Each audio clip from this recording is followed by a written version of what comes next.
Sarah, Charles Waterstreet is re-advertising. How does that make you feel? I was not aware of that. Look, that's the exact reason that I came forward, is because this has to stop. I don't want any other person to go through what I went through, especially if someone was younger than me and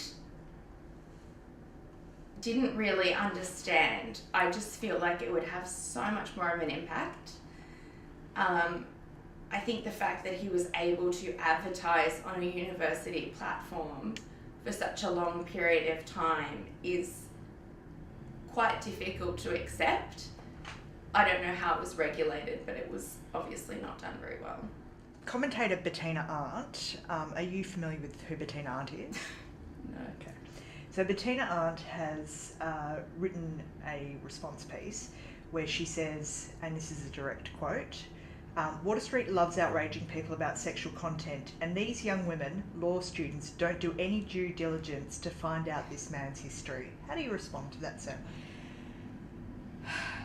Bettina Arndt, okay. I the first thing I did when I read the advertisement was to do my due diligence, to research Charles, and I did see a lot of outrageous things that could also be characterised as someone that was eccentric, someone that was charismatic and a personality in the media. What I didn't realise was that flowed into his professional career as a lawyer, because it's completely inappropriate. I mean, it's none of my business what Charles does in his personal time, but I don't want to be subjected to that in the workplace. So I definitely did do my due diligence. I knew most things about him.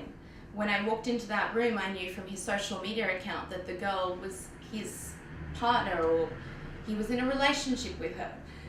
I was completely unprepared for the behaviour that followed, because I've never experienced it in my life.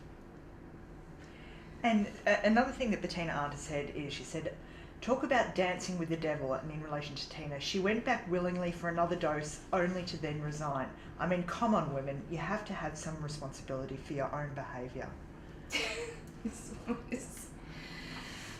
Okay, I think that if I had been in Tina's position, I would have done the same thing. I walked away with the same book saying, welcome, what I thought said, welcome aboard.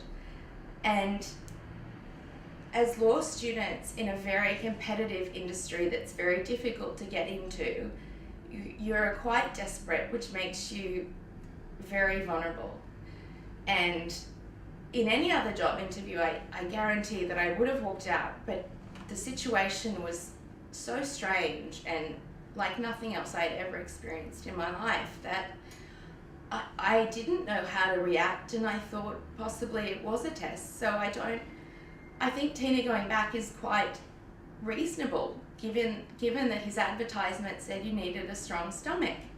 It did feel very much like a test, and I feel like if I had been in her position and had gone back, if I then realised that it wasn't a test, that would be my first instinct, is to walk out just like Tina. I think from her far removed position behind a keyboard, it's very easy to have an opinion about something that you haven't personally experienced.